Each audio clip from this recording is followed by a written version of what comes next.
Se você tá a fim de ofender, é só chamá-lo de moreno, pode crer. É desrespeitar a raça, a alienação. Aqui no Ileaie, a preferência é ser chamado de negão. Se você tá a fim de ofender, é só chamá-la de morena, pode crer. Você pode até achar que impressiona. Aqui no Ileaie, a preferência é ser chamada de negona. A consciência é o objetivo principal. Eu quero muito mais, além de esporte e carnaval. Natural, chega de eleger aqueles que têm. Se o poder é muito bom, eu quero poder.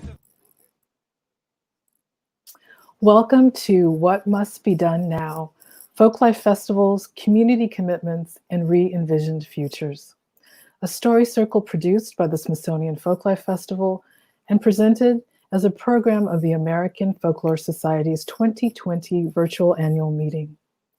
Thank you for joining us. Real-time captioning and American Sign Language interpretation are available during today's live broadcast.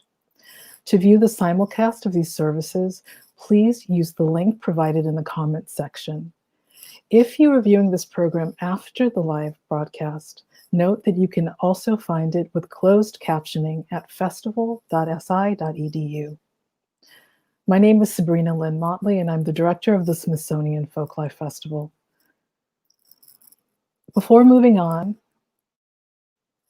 I want to take a moment to acknowledge the teachers who gave folklore meaning to outsiders like myself. Donald Cosentino, Michael Owen Jones, and Beverly J. Robinson of blessed memory. In their classrooms, they challenged us to consider the discipline as a tool for connection, transformation, and justice. Today, we invite you to participate in a conversation that considers the role of folklife festivals in this moment of crisis and possibility. I encourage you to make good use of the live chat section, not only to connect with us, but also with one another through your questions and comments. The title of this program, What Must Be Done Now, is taken from a quote by Audre Lorde of blessed memory. The actual idea of this gathering was inspired by a conversation I had with another Folklife Festival director during the early days of the pandemic. She talked openly and honestly about her sense of isolation, worry about the communities she served, and fear that an understanding of the power of this work in moments like these would be lost. That telephone conversation raised questions that continue to haunt me and have become even more fraught in the months that followed. As I wrestled with them, it made sense to me to turn to women of fierce vision and deep commitment for insight. And so now I welcome our guest. Maribel Alvarez is the program director of Tucson Meet Yourself. She is the founder of the Southwest Folklife Alliance, which produces the annual festival and more than 20 other programs connecting heritage practices, artisanal economies, foodways, and traditional arts to community planning and neighborhood-based economic development. Maribel, welcome. Such a pleasure to be here with you, Sabrina. Thank you. And with my other colleagues. Next, Kelly Ferriar is Executive Artistic Director of the Northwest Folklife Festival. During her tenure, she expanded programming with the addition of the Indie Roots program, the annual Seattle Children's Festival, Our Big Neighborhood, and the launch of the Youth Residency. Kelly, welcome. Thank you for having me. It's a pleasure to be here. Thank you. Next up is Amy Grossman. Amy is President and CEO of the North Carolina Folk Festival, which succeeded the National Folk Festival's 3-year residency in Greensboro. As many of you know, that was produced by the National Council for the Traditional Arts. Amy's career in the nonprofit arts sector has focused on building and growing programs that celebrate diverse expressions of cultural expressions from around the world. Amy, welcome. Thank you so much for having me, Sabrina. Thank you. So I've sort of organized this conversation in sort of 3 movements, and I want to start us off with the challenge before us and talk about how you, as leaders of your festivals and the festivals itself, kind of think about the moment we're in and how you give shape to it. And I say this because I get the feeling that we're all using many of the same words: pandemic, reckoning with race, anti-racism, justice, equity, even environmental justice. Each of these has economic corollaries, of course, but I think that we're in the same pool, but the water feels different to each of us. So briefly, can you share with us what your working definition is of this moment? And I'm going to start with Maribel, as you are our card-carrying folklorist.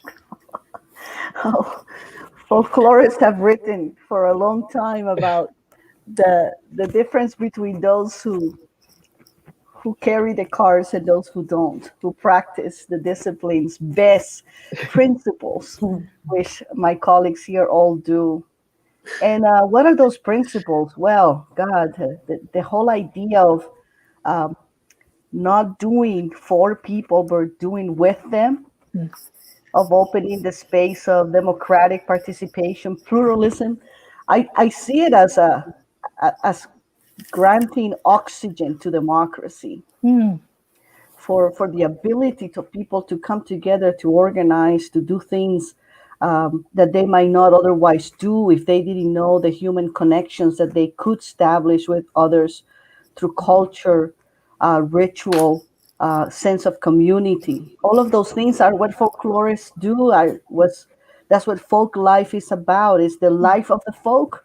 In all of its simple and complicated ways, and in messy ways. And one of the things that this moment, I think, adds its own complexity, but it also takes away the complexities that we like, which has to do with rubbing elbows, with actually bumping into strangers. That social distance challenges the field in a particular way, because our mission, our principle depends on that proximity, on that interaction of the small group. The large group, I mean, Tucson Meet Yourself brings 150,000 people together, but it's still that close encounter, that blending of public and private joys in a lot of ways. The eating of the food, the dancing in public, to be seen dancing on the street. Imagine that. Right. So I think that the challenge now is that is the core principle of what we do, and how do we reinvent it? How do we reframe it? Exactly. Kelly, let me throw that question to you.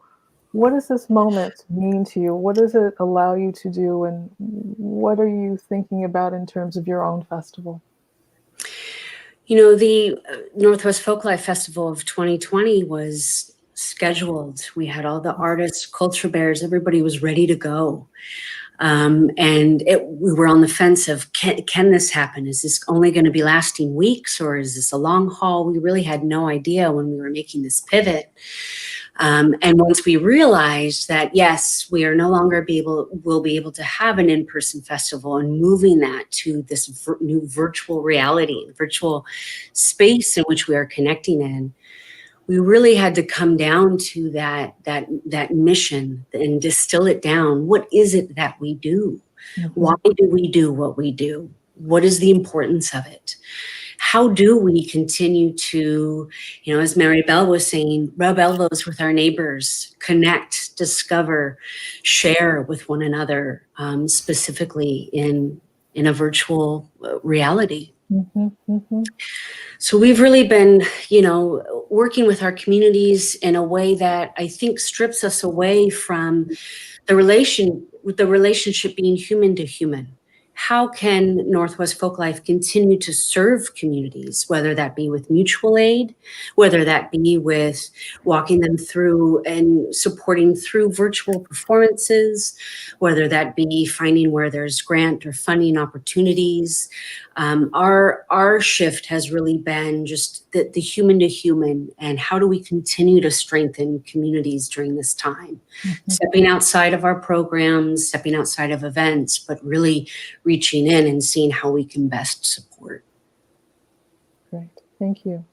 Amy, what is this moment to you? Yeah, I am in such awe of what Maribel and Kelly do. I've been following both of their events and their organizations for so long. And, for us, I kind of feel like in North Carolina, in Greensboro in particular, we're kind of the new kids on the block. We did come out of this very long legacy of the National Folk Festival, by partnering with NCTA to bring that event to Greensboro. And so, the past couple of years have been presented a big transition for us organizationally. And in fact, we just recently, within the past year, branched off from our former kind of, it's not exactly a parent organization, but our local arts council is, we were kind of a program within that organization. We just recently branched off, and February 1st, was the day that I officially got my own staff that was dedicated full time to the work that we wanted to do at the Folk Festival this year. And lo and behold, 6 weeks later, everything just came to a halt. Right. So I did have some staff members who had worked with me either part-time or on contract in the past. I had one very brand new employee. And so, in some respects, it was just very tough to pivot on one hand, because it's like we were just getting ramped up and we just had to stop. But as one of our sponsors said to us in a conversation early on, never let a good crisis go to waste. And we just decided to embrace this. We had the benefit and especially Maribel, I don't know about her planning, and maybe we'll hear about that a little bit later, but we had the benefit of time. Because our event happens in September each year. And as of right now, as a young organization, that is the sole thing that we work on all year round. So we obviously have dreams of doing a lot more, but that is what we focus on right now. So we did have time to kind of watch and see what other people were doing. And it gave us time to plan, but we definitely had to enter into some territory that was brand new for us. We know how to put on a show on a stage in the streets in an urban landscape. We didn't know how to do video production. That just was not in our wheelhouse. Yeah. So, we were very fortunate that we did find a great partner. We came up with a great concept, and we did what we could. But, going back, to where we are right in this moment, I kind of feel like we're right back where we were in April, where we're just right back to that same place of uncertainty. To be able to plan for next year. We just don't know what's going to happen in terms of the safety guidelines and what we're going to be able to do. So it's a really tough time to even try to plan short-term or long-term. And that's just the challenge we're in right now. So part of that challenge is obviously due to the pandemic, which has practical implications for our work. But things like dealing with, racism and violence of all sorts, the economic impact of the pandemic on our communities, the environmental, challenges before us. That's a different kind. That raises different kinds of questions. And so I want to ask you, when you think about content, is this moment shifting what you want to present, as well as how you present it? Kelly, why don't you give us your thoughts on that? Sure. I think now more than ever, making sure that communities and culture bearers have that agency in their stories, in their histories, is the way forward. specifically being in a curatorial, as some of us are, role, how to make sure that we are centering and shifting that power so that communities and individuals have their own voice, their own stories, their own histories to share through the lens, is first and foremost, I think, important. Northwest Folklife has been working with a program in which we call a community coordinator program. So, for example, it's not myself that is curating the Northwest Folklife Festival, but I'm working with over 130 different culture and tradition bearers, community members, to put together that representation and that expression. So it's ensuring that people have that voice. It's not being brought into anything institutionalized that has been long-lived, a very different story. And so for me, it's really focusing and making sure as we move forward that the direction in which we go, where we are placing focus, is placed within the community. That Northwest Folklife is built by and for the people moving forward. Amy, content, and what are you thinking? Yeah, I think, everything that has happened, even in addition to the pandemic, as you said, both social, racial, economic, has given us, I think, certainly me as the main curator of our festival, an opportunity to think about the ways that we can develop deeper connections with the Greensboro community itself. We, like others, when we decided that we would not be able to do an in-person festival this year, I had several artists booked who were coming in from all over the country. I immediately rebooked them for 2021, had them put those dates on hold, and made a very conscious decision in whatever we did this year to focus on those artists, those production crew who are nearer to us and part of our community and help create our identity year round. So we very intentionally shifted that programmatic focus this year. And what I also see going forward, because this is just such a challenging time, just on a practical level, on an emotional level, for artists, for our entire events industry that is really, really suffering right now, that I see an incredible opportunity to just forge more relationships with local organizations. Greensboro is a very unique place. It is one of several locations across the country where many refugees and newly arrived immigrants are sent. And there are several organizations that provide a lot of different resettlement services to them. And so there's an incredible opportunity for partnership for us to work with them and amplify what they do, but through the lens of the folk arts. And so I have not lost sight of, being optimistic about those opportunities to just really dig deep into our own community here. Great. And we're going to come back to those opportunities and places where we can find hope and enthusiasm. But Maribel, I want to ask you the same question in terms of content. Are you thinking, Tucson is an incredibly diverse city, and are you thinking differently about the way that you lift up that diversity, connect that diversity? What are your thoughts? Yeah, it's so exciting to hear my colleagues talk about these principles. Yes, it's about humility.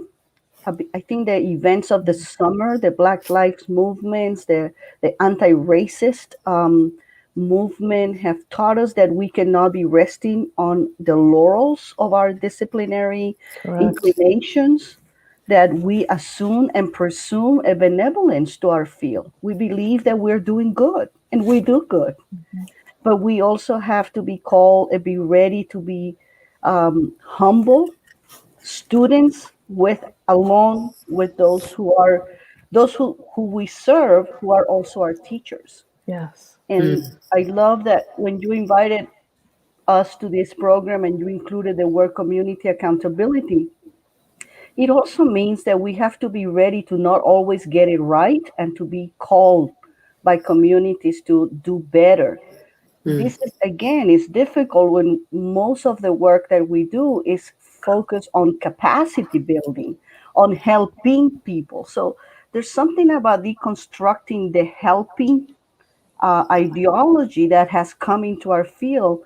The folklorist I learned the most from, who was the founder of Tucson Meet Yourself, Dr. Big Jim Griffith, he described it to me years ago as a philosophy of leading from behind.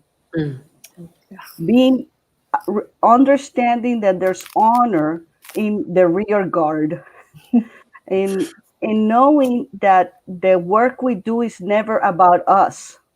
In fact, it's not about my festival. It's not about me being in the spotlight. It's about others and projecting those voices. And again, I think that to be reminded this summer in such dramatic ways that we all have to do that work.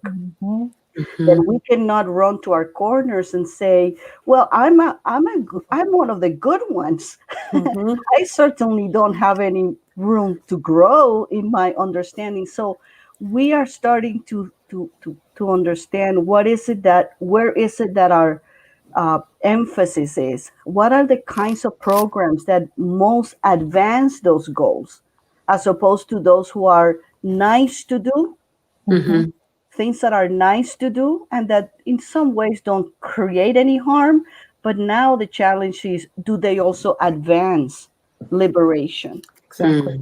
That's a great segue, actually, to the video that I'd like to show, which is from Kelly's organization. It's a beautiful video that talks about when you said agency in their stories. And this, again, is the power of Folklife and Folklife Festivals. So let's take a look at the video, and then we'll come back for more conversation.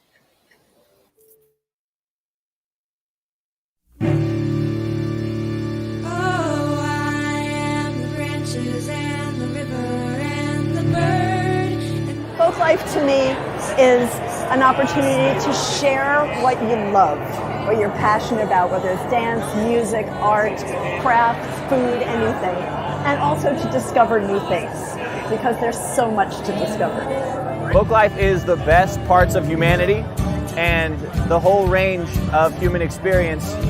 This is not just about Folklife Festival or Children's Festival or our big neighborhood. This is really like a day-to-day, week-to-week, month-to-month, year-to-year relationship. And I hope it never ends.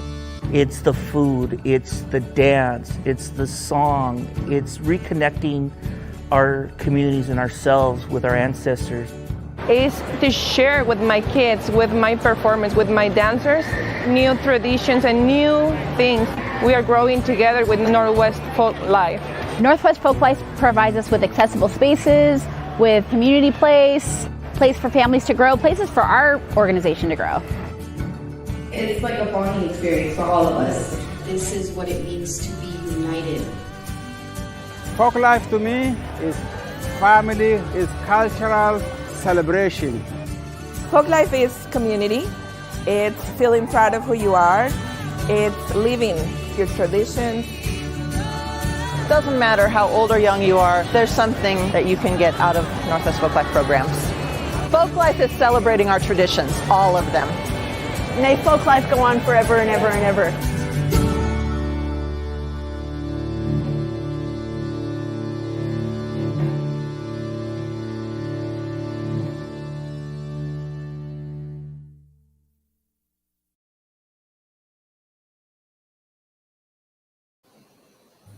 Wow, that was great, and really, again, all of Folklife is right. I think it made us all sort of winsome for those moments when we will get back to doing what it is we do in the way that we do it, as well as embrace the digital. Maryville, I want to return to something that you said, which actually reminds me of another quote from Audre Lorde when you talked about liberation. She said, "Without community, there is no liberation."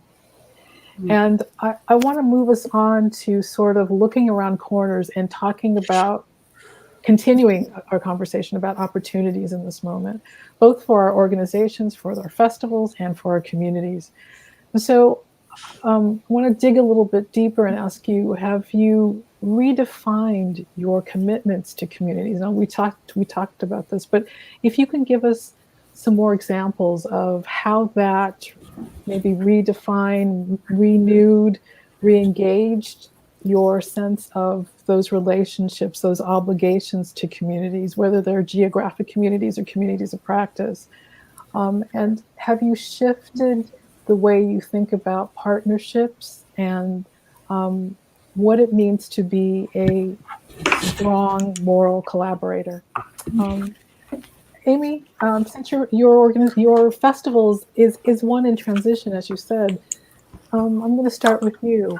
What about those relationships? So that's, if there is any kind of silver lining that certainly me and my team have identified through this, is that the slowdown in our ability to just kind of, or the pause on being on autopilot is, again, just another opportunity to just stop and think. Going to what Kelly said earlier about who are we, what do we do, why are we doing it, who do we do it for? And, it's certainly among my staff and my board, we're talking about ways that we address some of these diversity issues on our board of directors. We're talking about it in the way that we engage different communities from within Greensboro and what we're doing in a more deliberate and democratic way. This autopilot has kind of gotten us in this habit of just this kind of top down and leading from the front. And I think we do need to move more to the back, just as Maribel said. And so we're in the process of planning a lot of that. It'll be new for us. We're in the midst of it right now, but as a private organization, a private nonprofit, we can pivot. We have that opportunity to do that. And so we're going to be working with our community members to do it and just look for ways to engage them in the process more than they have in the past. And that is absolutely a priority for me from a curatorial process. I don't want to be the only one, and I'm not the only one, but you know what I mean? Like the last word on who gets on stage each year. I want there to be more intentional involvement from the community in deciding how they want to be represented at our festival. Meet them where they are, not ask them to just come and look at my show. So that is a big part of the philosophy and the shift in the way that I'm thinking about how I curate elements of my event. Maribel, those community commitments, have they shifted in this moment? Have you tossed out some because they're no longer useful and embraced others? Well, one of the things that we have done for a while is understand that there's an economic dimension to equality, that the budget must include lines that pay the artist, that compensates them for their curatorial knowledge when they come to the table to advise us to be collaborators, that is something that has a value that should be acknowledged. I always say, show me your budget, and that tells me a lot about your values. Exactly. So that's something that we had already started, but now when we had to make decisions about the staff, for example, that we had to reduce the staff to a minimum and maximize the few dollars that we have, that we were able to raise to actually support artists directly. Also, the quality of the dignity of the presentation. So we started a marketplace. We're testing it only with 8 artists because we are not usually driven by like the Santa Fe Folk Arts Market, or we're not that kind of festival. But we thought the artists needed to get out there their products. So we began to say, okay, let's test a marketplace. But then we realized that those artists needed good photos, good photography. They needed to have portraits of themselves, and even the objects needed to be photographed with the greatest possible quality and dignity of the artwork. So we invested in that because when I say lead from behind, I don't mean just be a flower wall. It means bring the resources that you have to bear on the relationship that you have. So we do have access to the photography, to the good internet, We had to make arrangements for some of our tribal members to come do one of our online programs at the university, where we could have a room with good internet, with a reliable system. So we had to think of all those things that build infrastructure. And that's our responsibility. And there's a great joy in being a producer of festivals when you embrace that role as part of a mission, right, and not just as the drudge of production. Kelly, I'm going to get to you, but I want to, before we leave the lead from behind, there's a question from Maria Kennedy, and she asked, how do you balance the desire to lead from behind from a curatorial standpoint with the need for working within logistical planning that can seem deterministic and the need to plan so far out? So how do you balance that leading from behind, all of the things we're talking about, these deep community engagements, with the need to plan? I mean, we, in a perfect world, we'll all be thinking about, 2023, 4, 5, and beyond. Kelly, why don't you got some thoughts on how we can strike that balance? Definitely. And I think it's a conversation that is continuous, of understanding where communities are at, understanding where artists are at. To Maribel's point, I think, accessibility to and access, whether it be to a place to gather, to perform and come together and dance, whether it be access to getting online, the communities in which we're working with and the artists that we are working with, it's a wide range of resources that are needed. And in those conversations, we can understand a bit more about how best to support them. And so when we go into planning ahead for something in 2021 that would most likely be virtual, we are looking into, is there a way that we can set up a place where people could step in as a studio and be recorded? Would it make more sense for elders if there's a way that we could do that via Zoom? Is there a way that we, just really meeting artists and meeting community and culture bearers where they're at to understand what that need is to best serve them? And I think with that, making sure that in your planning and in your budget, as we are looking ahead, we're just putting a little bit money here and putting a little bit money here, knowing that that support's going to range in a variety of ways of how we can make sure that we are meeting community where they're at. We've talked a lot about communities, but the other part of this, and actually, let me just back up and say, I think that we do what a lot of those of us who work with folklife festivals do, is that we talk about our artisans and artists, and we talk about community, but we use community in place of audience often. And I think that there's something really beautiful in that. But if I think about an audience, the sort of generic audience, the fact of the matter is that people have now all manner of ways to connect, to know the unknown, to reconsider the familiar.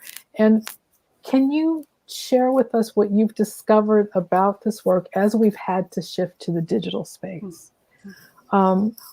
What are its limits, and what can it do better than in-person exchanges? We're all trying to sort ourselves out on the digital landscape, right? And so it's a challenge, but there have been some moments where we've been able to shine. So Kelly, I'm going to start with you. Can you share, tell us what you're thinking about the digital landscape and the life of folklife festivals? Well, when we had the Northwest Folklife Festival over the Memorial Day weekend in May, 20 minutes into the live stream, I think that there were tears running down my face because it all worked. Thank goodness. There's that. But second to that was you were able to see people within their homes dancing, spouses watching their partner up and dancing, people dancing and participating with their cats. And what that opened the door to, I think much like we all here, we're all in our homes, and there's an intimacy Much like folk life is what is celebrated within your homes, I feel like there is a part of us that is connecting in a way that is a bit more intimate. Sometimes you're on a Zoom meeting and your child's running through. There's a bit more of a lack of barrier between our home life and who we are at home and who we are out in the greater public. And also with that, with that first stream, we were able to see that 86 different countries tuned in. Which it was amazing. It was amazing. And I understood immediately that we are no longer limited by that physical space.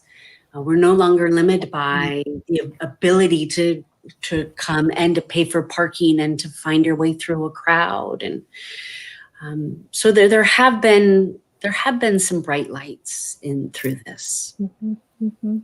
Amy, the bright lights and the challenges to moving to the digital space. Yeah, I think, first, the bright light is to try something new. I'm going to go back to what I said earlier, get out of autopilot. I mean, we have to. Some of the limits obviously are, going to be around access. Not everyone's going to be able to sit at home and enjoy what we're doing. So, thinking about that goes back to the partnerships that we can engage in. We have an incredible relationship with public-private relationship with the city of Greensboro, and they have so many resources and facilities across the city where potentially we could do more, broadcast more for the public, getting into Guilford County Public Schools, our local public school system. So those are probably the biggest challenges, I think. And I certainly recognize that, most of the people tuning into what we're doing online fit within a certain kind of homogeneous kind of grouping of people. And I think that is just a big limit. And I don't quite know just yet how to address that online other than seeking additional ways to get the content out to people who wouldn't otherwise be able to watch it on their own. Sure. Maribel. Also learning how to use the tools that we have access to that were maybe on tap. We organize the lowrider car cruise. An organized cruise has not happened in the city of Tucson as an organized cruise in decades. Informal gatherings, always surveillance by the police in those sort of small gatherings, informal in the park on Friday nights. But to call together the resources of permitting, of hiring the traffic control, of getting a permit from the city, and then having 150 amazing butterflies with transmissions riding down the street. And do that in partnership with folks who felt that here for the first time, we can do this again. That was an opportunity that we had not considered. At the festival, the car came. We have a long 35-year relationship with the Duke's Car Club, but it is a show. It is a car show. People come and see the beautiful vehicle and they talk to the makers and the owners of the cars. But the actual action of moving through the streets and engaging the gaze of strangers to these beautiful vehicles was something that we could organize. We have the ability to infrastructurally make that possible. Sure. And I think that has been an interesting challenge. What, just like Kelly said, what are the things that we can do that are within our comfort zones infrastructurally that then now we can translate to the service of community? Right. Maribel, there's a question from that Ubermensch, Cliff Murphy, for you. He wants to know, he says, clearly the community engaged approach results in significant buy-in, trust, and power sharing. With that in mind, when, where, how much do you play your own curatorial hand? And you've talked a little bit about that in this example with the car, with the lowriders. But again, I think it's interesting because some of these questions are really about balance between what we're called to do and our own curatorial aesthetics. We have several curators, curator of folk arts, curator of performance, curator of the foodways. They're all collaborations, and they're all done with the consent, the permission, but also the vision. Sometimes we have been trained to have the language, for example, to frame something that somebody's already doing, but they don't know the language. That is part of a collaboration. As a curator or as a co-curator, you can contribute, but you don't necessarily have to be the one who says, well, that's good and that's bad. You need to understand that you are a facilitator. So all the curators that we're working with or the staff that works in the festival do it in consent, in collaboration, in vision. Sometimes we have the idea, and that's okay, and they can have an idea. For example, one of our performance curators thought that it would be interesting to talk about a program around gestures between traditional Japanese dancing and classical Indian dancing. Well, beautiful. That was her idea. But she took that idea to these two dancers and said, what do you think of this? Are you up for it? And that's where the negotiation and the relationship develops. So I think it's balance. I think it's also imploding that myth that curation has to mean authoritarian imposition. Curation really simply means selecting, and you select with others what makes sense to them. Yeah, great. Let's, since we're talking about your festival, let's see a little bit from Tucson Meet Yourself. And this is a sweet video of musicians from Los Angeles by way of Veracruz, I believe. That's Cesar Castro, who many people know from Folkways and so many places. I love this. So let's see a little bit of Tucson Meet Yourself.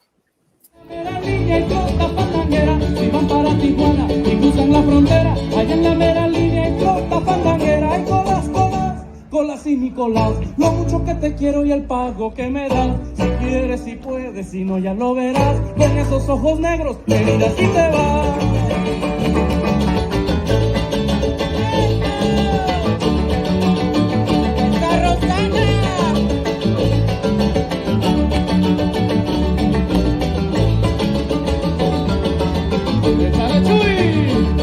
Chuy Sandoval en Arana. So great. In our final moments together, we've got about 10 minutes or so, I want us to look ahead to this future, this new normal, which I will admit is a phrase I abhor, but I'm going to use it because we all are. I'd like to ask you, what approaches or tools do you think are needed for folklife festivals to spark a radical reimagination of our relationships, whether it's to the environment or to one another? And there have been throughout these meetings, of the folklore meetings, this word of decolonization has come up over and over again. How should we be thinking about decolonization and equity and other things in regards to the work that we're doing now and the work that we need to do now? I'm going to ask you, Kelly, what your thoughts are. Sure. I've been thinking a lot about that, of how to ensure that the festival itself is the community, is owned, and that ownership is there. And I think about it all the time, with expanding upon that community coordinator program, making sure that there's that agency, making sure that the festival can serve as a larger platform for voices, for authentic agency, in a sharing of who we are and our culture and our histories, and a chance to change those histories that are not in our textbooks, that are still, we still need a very radical shift, right? As we think about education, as we think about where education is today, how can community culture bearers be front and center in sharing that and sharing who they are? And I think of that often. And, Northwest Folklife is looking ahead to our 50th anniversary in 2021. And so a lot of where my mind is, and I think, our organization is thinking ahead to what does the next 50 years look like? And how do we continue to make sure that the organization is of the community and can perpetuate forward for another 50 years, engaging youth voices, bringing in youth leadership, and really meeting communities where they are at in order to share their cultures, and serve those needs. I think being responsive and listening is huge. We can say those things really easily, but really understanding what some of the needs are. If we're hearing that, for example, the folklorico dance groups are having a hard time engaging teens because they've been on Zooms all day. How do we come in and support that? It can't be via Zoom. Are there parks that we can work with? Again, I don't have the answers. But as we continue to look forward, it's how to be responsive, how to build ourselves out so that we have the resources to meet communities where they are and support them in that need. Maribel, talk to us a bit about what do we need to spark this radical reimagination of relationships? There's a little bit of a tension in our titles. We call ourselves folk life festivals. And sometimes we are more about the presentation than we are about the things that happen that are not visible. There's a lot of amazing things that happen in communities in folk life that are not suited or appropriate for a festive presentation. So give us an example. An example are home altars or rituals that have to do with the aesthetics of the home, or certain types of family stories. One example that I encountered really live was the fact that I always had a problem with the belly dancers.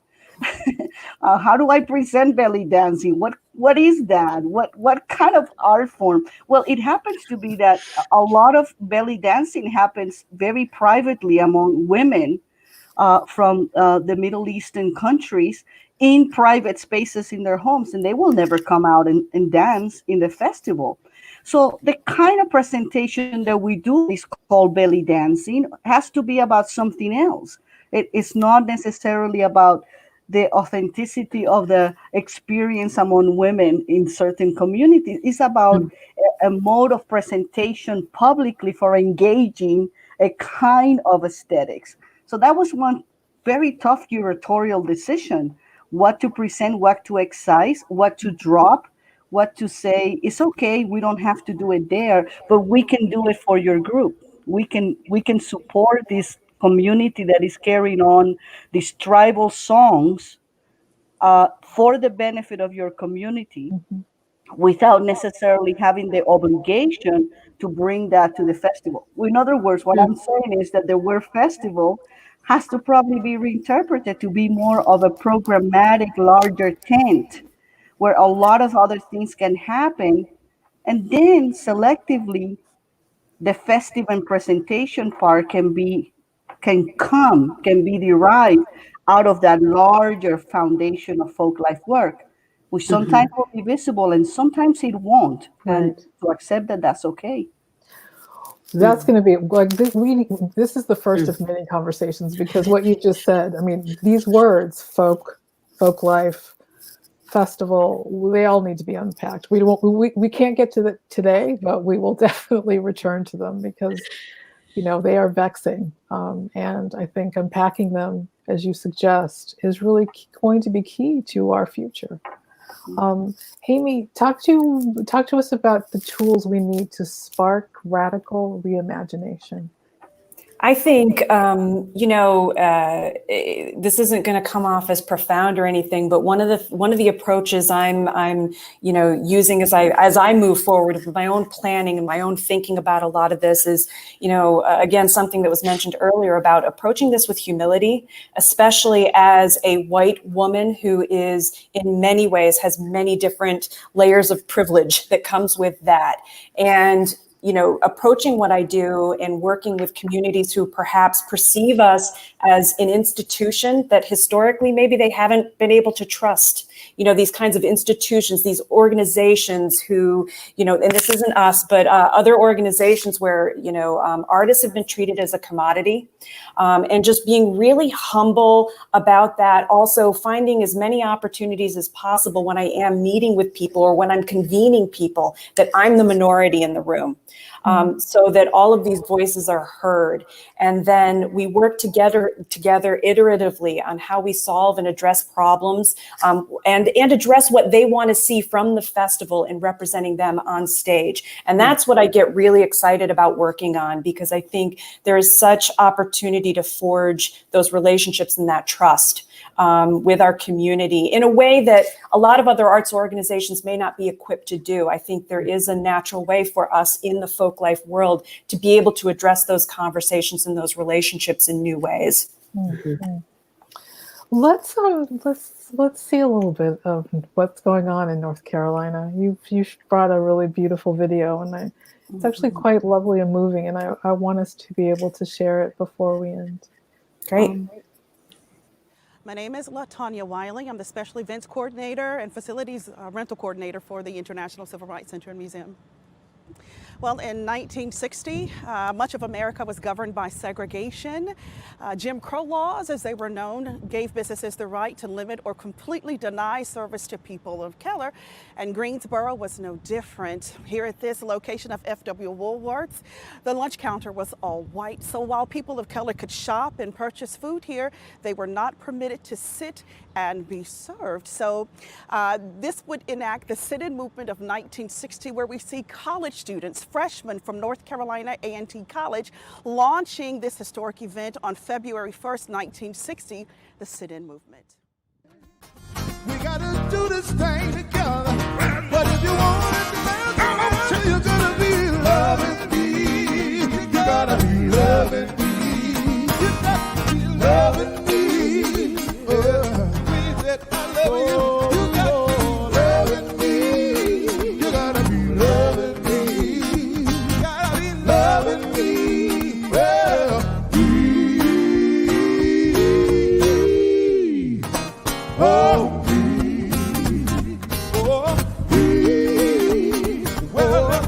Be loving me. I know y'all saw what that cameraman just did, didn't you? Yes, sir. He got on there.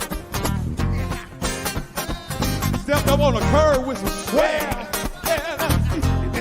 Come on. Can you feel it? Can you feel it? Yes, sir. Can you feel it? Can you? Can you feel it? Can you? Can you feel it? Can you feel it? Can you feel it? Can you? I was having to sing a song. Oh, love me. Oh.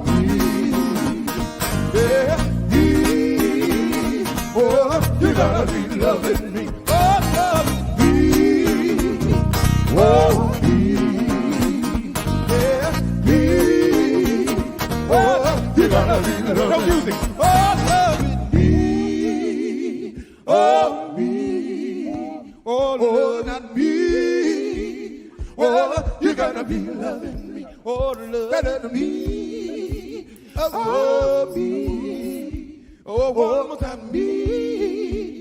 Well, you gotta be loving me.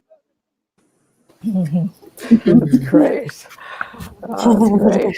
So, how can you not feel great after hearing the Hamiltons, you know? It's beautiful. That's wonderful. So we have time for one question, and I'm going to ask you to keep your answers short. And because I could listen to you all talk all night, but I know that you have other things to do as well. I want you to tell us one thing that you're not willing to give up as we create this new normal. What's the thing that no matter what, your work depends upon it in terms of its integrity? Kelly, what's that one thing? You know, I speak that Northwest Folklife is built by and for the community. And there's no turning back. It's diving in, it's going deeper, it's reaching out, it's changing the narrative. That is the way forward, is to ensure that community voice are front and center and that they are amplified through our work. Amy. I think the one thing that I will never give up and I will strive to improve year after year is, how we tell the stories of the people that we're putting on stage, or give them an opportunity to tell them, their story themselves. You've got a picture right now of there was a puppeteer from the Folk Festival a couple of years ago, Jaghetto from Durham, with a lovely family enjoying this spider, kind of a scary wooden puppet there. And, these are the arts of the people. I want these people to have an opportunity to tell their stories, and never forget that, never lose that, and never get so caught up in just the show, and just find that balance between the show and the stories that we need to tell about these people, or let them tell themselves. So the first word to the folklorist, the last word to the folklorist. Maribel, what's that one thing that you won't let go? A fierce sense of beauty. There is beauty everywhere, and we see it. We see it in places where others don't. We recognize it in the sheer existence of beautiful difference, and to recognize that can happen on a wall, projected onto an empty parking lot, like we're doing, that we will not stop believing in beauty and beautiful things that represent our humanity. To me, that's the reason to get up every morning. Amen. Amen. Thank you all for this really wonderful conversation. It has meant a lot to me to be with you, not only from my position as the Folklife Festival, Smithsonian Folklife Festival director, but just as somebody who loves this work and believes in the power of this work, and to be with you all. Again, women of fierce vision and commitment. It's a tonic, the tonic that we need now. So again, I want to thank you. I also want to thank our audience for watching, listening, and commenting. And again, I thank our wonderful panelists for joining us and for leaving thoughtful and thought-provoking breadcrumbs for continued conversation. Maribel, Kelly, and Amy, you all are stars. I also want to thank our friends at the American Folklore Society, especially AFS Executive Director Jessica Anderson Turner, for including us in this year's programming. As always, I offer my sincere appreciation to Alex Taggart, Elisa Huff, Sarah Rothman, Diane Nutting, Jason Morris, and Jim Deutsch for their good work. Lastly, I encourage you to follow the Smithsonian Folklife page on Facebook to get notification about future events. You can also find us on Instagram and YouTube, and you can, of course, visit our website at festival.si.edu. I invite you to come back here for our next program, which is a story circle, a question of place, race, and spoken word in Washington, D.C., and that's going to take place on Thursday, October 22nd, at noon ET. And one last plug for my Folklife Festival colleagues. That program, by the way, is being produced by Olivia Cadaval and Sojin Kim. And speaking of Sojin Kim and Olivia Cadaval and our dear Diana Njai, I want to give a shout out to our book, Creatorial Conversations. It gives you a little bit more background on the Smithsonian Folklife Festival. And with that, I'm going to close with a little bit from the festival, from the Smithsonian Folklife Festival. Before I do want to thank you all again for your time and your graciousness. It has been such a pleasure to be with you. I wish you continued good health, and I look forward to visiting all of your festivals. Yes, in the absolutely. months to come. Indeed. Thank you again, everyone. Be well. Take care. Thank you. This is Ralph Rensler, director of the Smithsonian Bicentennial Folklife Festival. If you enjoyed the festival, you'll be interested in this invitation.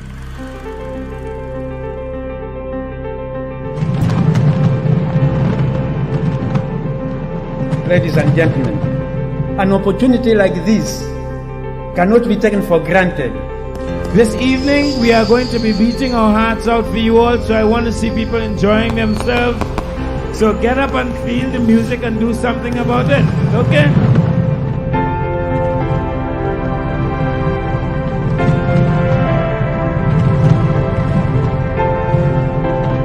This event is a rite of cultural democracy.